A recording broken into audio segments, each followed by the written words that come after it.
Dios hizo dos obras maestras. La primera, cuando nos formó, porque nos formó a su imagen. La segunda, cuando nos redimió, porque nos redimió para transformarnos otra vez a su imagen. Déjenme compartir con ustedes que en el mundo del arte es muy común encontrar personas con personalidades fuera de lo común. Quisiera hablarles del gran artista del Renacimiento, de Miguel Ángel, que era de un carácter muy especial. Era irascible, terco, violento y de temperamento enfermizo. Pero sus obras eran de inigualable belleza. Entre ellas está el Moisés. Una obra de perfección inigualable. Está diseñada para ser vista desde abajo y se presenta sentado con las tablas de la ley debajo del brazo, mientras que con la otra mano acaricia los rizos de su barba. Este Moisés tiene en su cabeza un par de cuernos. Unos dicen que San Jerónimo hizo una mala traducción de la Biblia y cambió rayos de sol por cuernos. Otros dicen que era una tradición que se pusieran cuernos en las cabezas que para darles más gloria. Bueno, déjenme decirles que este hecho no le fue revelado al artista, ya que conociendo su carácter y de ser así, este error causaría la ira y la destrucción de esta obra. No podríamos disfrutar de esta obra porque de seguro Miguel Ángel la destruiría. Cuando Dios se propuso hacer al hombre, el artista divino decidió hacerlo perfecto, a su imagen y semejanza. Él no cometió ningún error. Su obra fue exquisita y fue terminada en perfección. Todos sabemos que por una mala decisión, la perfección de la obra quedó destruida. La relación Dios-hombre, hombre-Dios se hizo añicos y sentimientos contrarios a la naturaleza divina invadieron el corazón del ser humano. Dios ya no le importaba, ya no lo buscaba, ya no lo entendía, no lo amaba, y el hombre solo buscaba alejarse de él. La gran pregunta era, ¿destruiría Dios su obra? Desde la eternidad, Dios se había propuesto perfeccionar lo que el pecado destruyó. A pesar de todas las mutilaciones que el mal provocó en la obra de Dios, muchos años después, un crítico de arte escribe esta reseña en el Salmo 8. Dice así: cuando veo tus cielos, obra de tus dedos, la luna y las estrellas que tú formaste, digo, ¿qué es el hombre para que tengas de él memoria y el hijo del hombre para que lo visites? Versículos 5 y 6 nos dice, le has hecho poco menor que los ángeles y lo coronaste de gloria y de honra. Le hiciste señorear sobre las obras de tus manos, todo lo pusiste debajo de sus pies. El verso 4 nos dice claramente cuál es el propósito de Dios. Pero déjenme que lo volvamos a leer, pero con la versión bíblica de Dios habla hoy. ¿Lo pones, por favor? Nos dice Salmo 8:4, Dios habla hoy. Dice el crítico de arte, el salmista, pienso, ¿qué es el hombre? ¿Qué es el ser humano? ¿Por qué lo recuerdas y te preocupas por él? El salmista sabe lo que hay en el corazón de Dios. Así que hoy viernes, mis queridos hermanos, yo sé que es tradición en la mayoría de las iglesias cristianas hablar de las últimas 7 palabras de Jesucristo en la cruz. Pero hoy quiero hablar de 7 acciones que hace Dios a favor del rescate de su obra maestra para restaurar lo que el pecado vino a corromper y a destruir. Así que lo primero que va a hacer Dios es, Pedro, por favor. 1. Enviar un Salvador. Lucas 1:69 nos dice, y nos levantó un poderoso Salvador en la casa de David, su siervo. Nos levantó un poderoso Salvador. Al hacer caer al hombre en pecado, Satanás adquirió la patria potestad de la humanidad. Casi todos nosotros creemos que Satanás trata de destruir la obra de Dios, ¿verdad? Casi en todos los círculos donde se habla de Dios o del diablo, creemos que Satanás quiere destruir la obra de Dios. Bueno, déjame darte una mala noticia.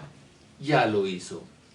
Claro, ya lo hizo. Efesios 2:3 nos dice claramente, entre los cuales también todos nosotros vivimos en otro tiempo en los deseos de nuestra carne, haciendo la voluntad de la carne y de los pensamientos, y éramos por naturaleza hijos de Dios, lo mismo que los demás. Este es el terrible resultado de la obra satánica sobre lo que Dios había. Hijos, ¿qué dije? De Dios. Perdón, no hermanos, perdón. Hijos de ira, lo mismo que los demás. Sin darnos cuenta, nos ató al pecado y somos sus esclavos. El Salvador tiene la misión de recuperar la patria potestad de los elegidos para ser adoptados por Dios. Para que no haya duda de quién es el Salvador, el ángel le dice a José el nombre que deberá poner al bebé que espera su prometida. Mateo 1:21. Este versículo es para Navidad, pero hoy lo vamos a usar para decir el nombre que debería de llevar el bebé de María. Y dará a luz un hijo, y llamará su nombre Jesús. Y el ángel nos da la razón de este nombre, porque Él salvará a su pueblo de los pecados. Claramente se nos dice la misión de Dios hecho carne, librarnos del poder contaminador y condenador del pecado. A diferencia de otros príncipes que vienen a salvar a la princesa, que sacan victoriosos a la mujercita que está en una torre sufriendo atrapada por alguien, Jesús no viene a hacer eso. Jesús viene a tomar el lugar del pecador, recibir el castigo que merecíamos y Él ser tratado como el criminal que nosotros somos y merecemos la muerte. Isaías 53:3 describe perfectamente esto.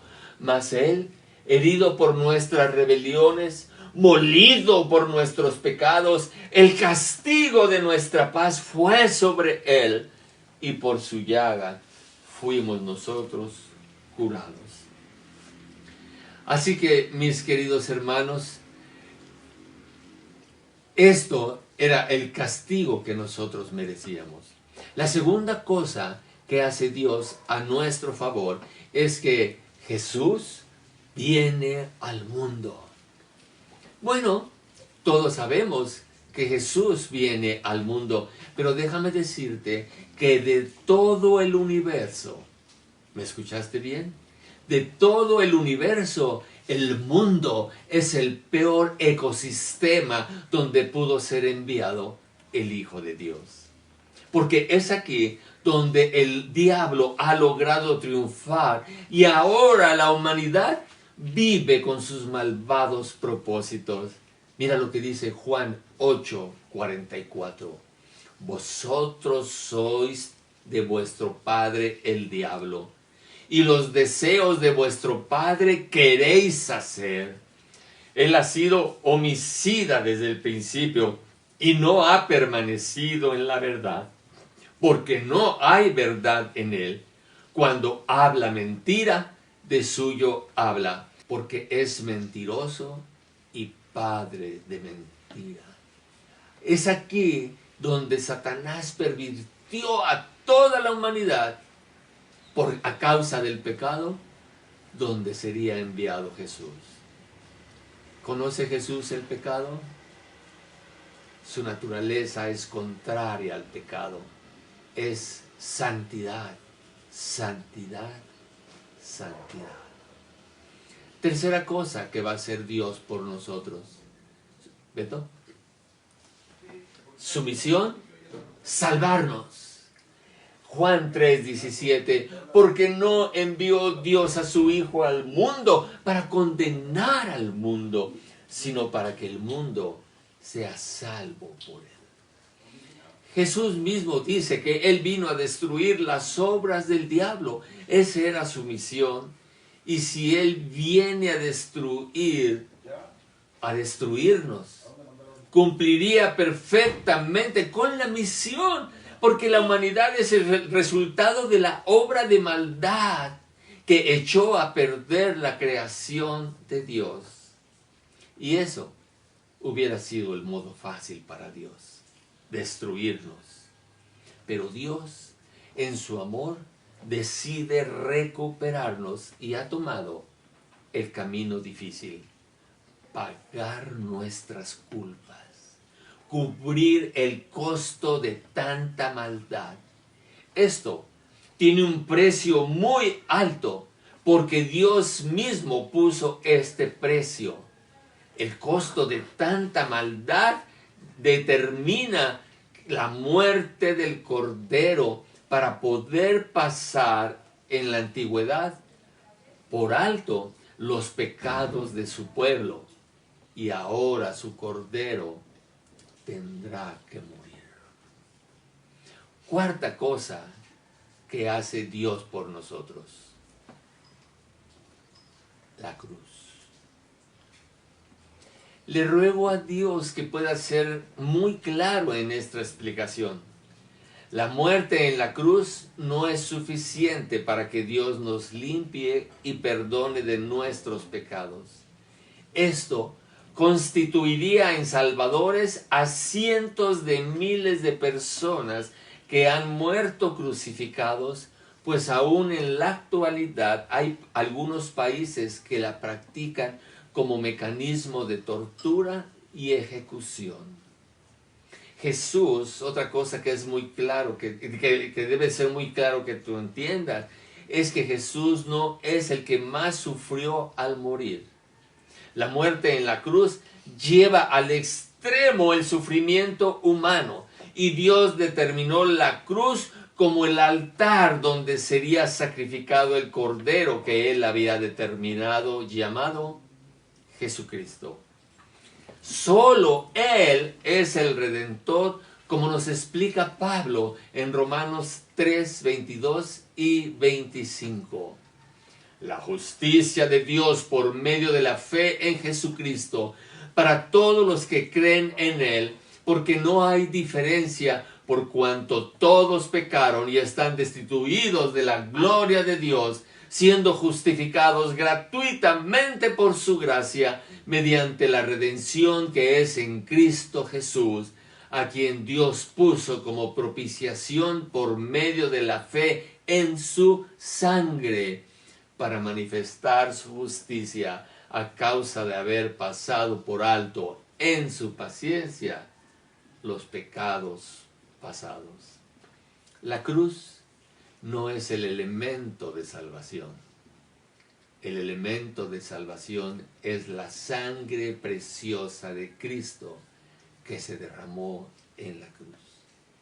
Pero si Jesús hubiera sido atado a un altar de leña como Isaac, y ahí su sangre derramada sobre las tablas, sobre la viruta, sobre la leña, la salvación sería tan real y tan perfecta como la que Él consigue en la cruz.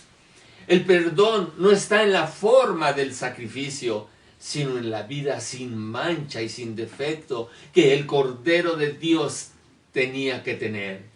Jesús murió como todos los sacrificados, como todos los ejecutados, como todos los castigados. Todos murieron en la cruz. Pero hay dos grandes diferencias. Jesús es el único que no lo merecía. Es el Cordero inocente que no merecía el morir en la cruz. Y la segunda, es el único que venció a la muerte. Nadie más se ha levantado victorioso sobre la muerte. Estas son las dos grandes diferencias con todos los otros hombres que han muerto en una cruz. Y esto nos lleva a la quinta cosa que hace Dios a favor nuestro. Beto.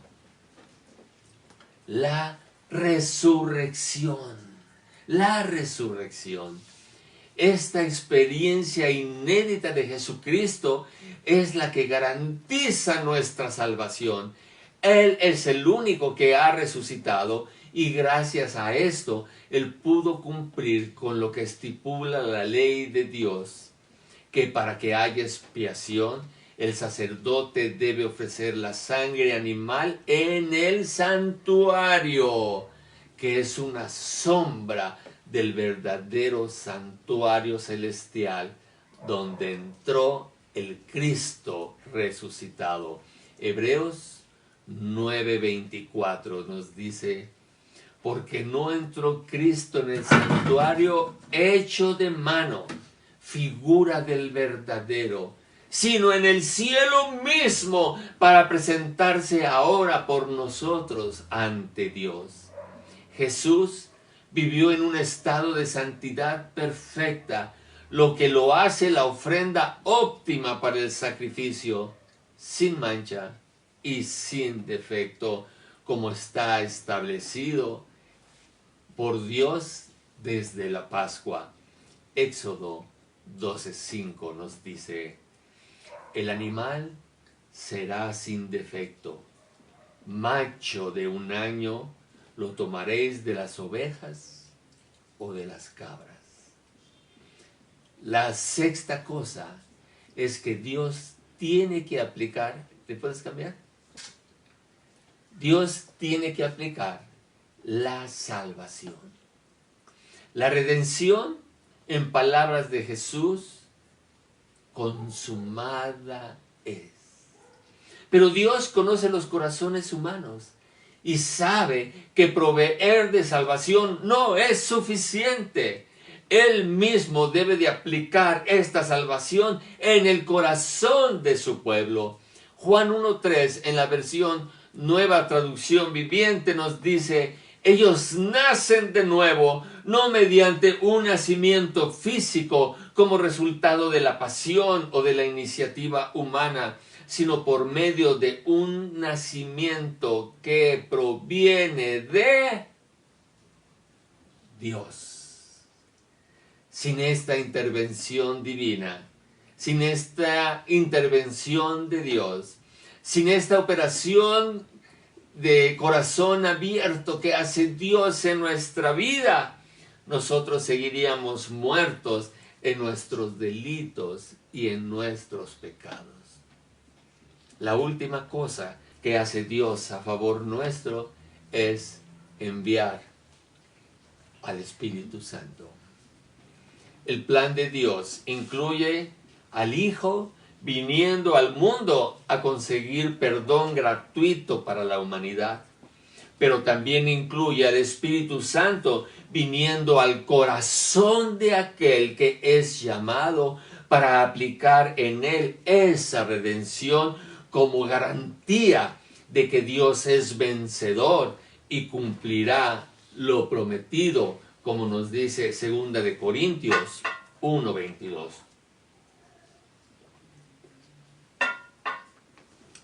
En la versión PDT nos dice, nos ha puesto una marca que muestra que le pertenecemos.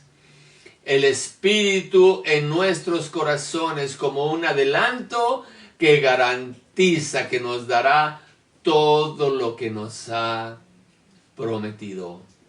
7 acciones de Dios, 7 tareas de Dios para completar la redención humana y que ahora nosotros podamos regresar a los brazos de nuestro Padre.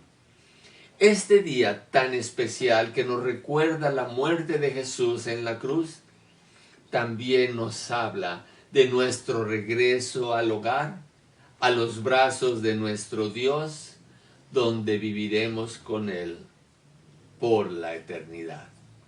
Así que esto merece que nosotros cantemos loor al inmortal e invisible Rey.